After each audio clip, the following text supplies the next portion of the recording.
Hi అండి, తెలుగు కథల ప్రపంచంకు స్వాగతం. ఇవాళ రాజయోగం అనే ఒక కథను వినేద్దామండి. పరీక్షలు ముగియడంతో నాకెంతో ఆనందంగా ఉంది.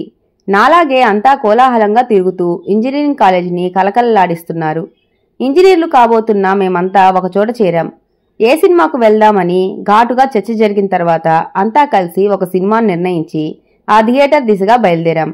దారిలోనే ఓ ప్రఖ్యాతిగాంచిన జ్యోతిషాలయం ఉంది. పరీక్షలు రాసిన మేమంతా రిజల్ట్స్ గురించి ఆతృత పడడం సహజం కదా. మమ్మల్ని అందరినీ ఆకర్షించింది ఓ జ్యోతిష్యాలయం. లోపలికి ప్రవేశించాం.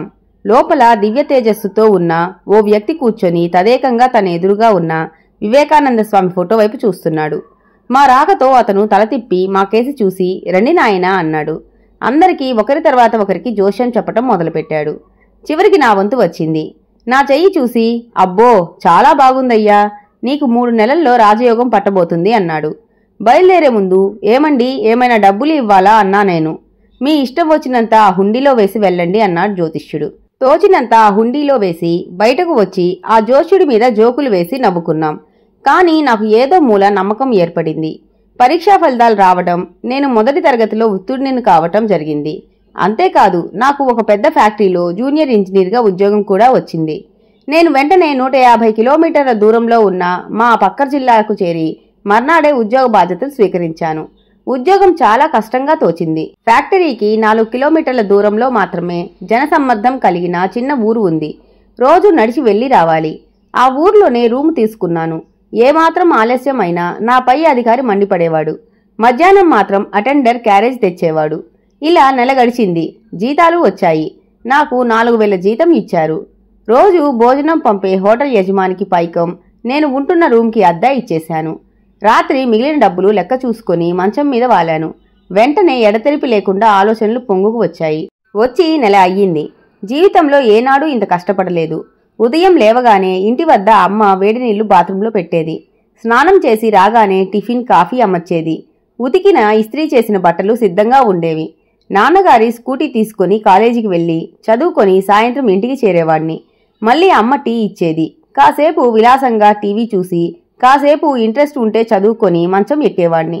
కానీ ఇప్పుడు కనీసం కడుపు నింపుకోవడం కోసం నానా అవస్థలు పడుతున్నాను. రోజు 8 కిలోమీటర్ల నడక, కంపెనీ వాహనం వచ్చేదాకా తప్పదు. ఒక్కోసారి బట్టలు నేనే ఉతుక్కోవాలి. కనీసం ఓదార్చేందుకు ఒక్కరు కూడా లేరు. ఏమిటి జీవితం? చాలా చిరాకు అనిపించింది. ఎందుకో ఒక్కసారిగా ఆ జ్యోతిష్కుడు గుర్తుకు వచ్చాడు. సరిగ్గా 3.5 నెలలైంది అతన్ని కలిసి. 3 నెలల్లో రాజయోగం పడుతుందన్నాడు. నా కర్మ ఇలా కాలింది. ఆ జోష్యుణ్ణి పట్టుకొని దులిపేయాలి అనుకున్నాను. మర్నాడే మా ఊరు వెళ్లి జోష్యుణ్ణి కలవాలని గట్టి నిర్ణయం తీసుకున్నాను. నా బాస్ని అడిగి సెలవు తీసుకుని ఇంటికి బయలుదేరాను. ఇంటికి చేరగానే అమ్మా నాన్న ఆప్యాయంగా కౌగిలించుకున్నారు. నాకు బెంగతో ఏడుపు ఆగలేదు. కాసేపు కుశల ప్రశ్నలు అయ్యాక బడలికగా ఉందని నిద్రపోయాను. మర్నాడు లేచి త్వరగా కాలకృత్యాలు ముగించుకుని టిఫిన్ కాఫీ తీసుకున్నాక జోష్యుడి ఇంటికి చేరాను.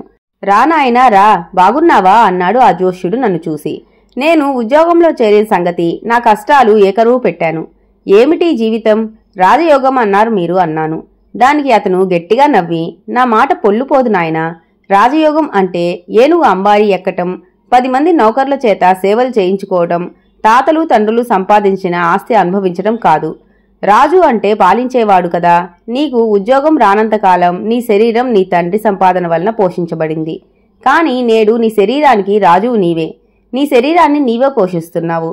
ఈ విధంగా తనని తాను పోషించుకుంటూ నలుగురికి పోషణ కలగజేసేవాడే రాజు. అదే రాజయోగం.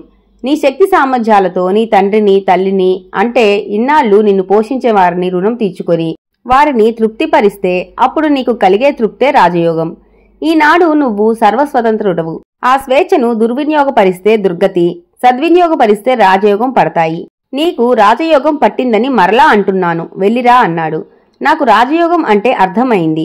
నేను సంపాదించిన డబ్బుతో అమ్మకి చీర, నాన్నకి ప్యాంటు షర్టు కొని ఇంటికి చేరాను. ఆ బట్టలు వారికి అందిస్తున్నప్పుడు వారు పొందిన ఆనందం, ఆ ఆనందాన్ని చూసి నేను పొందిన అనుభూతి నిజంగా రాజయోగమేనేమో అని అనిపించింది. ఇంతటితో కథ కంచికి, మనం ఇంటికి. ఈ కథ గనక మీకు నచ్చినట్లయితే లైక్ చేసి, షేర్ చేసి, కామెంట్ చేసి మన ఛానల్కి సపోర్ట్ చేసేయండి ఫ్రెండ్స్. ఇక ఉంటానండి. By by.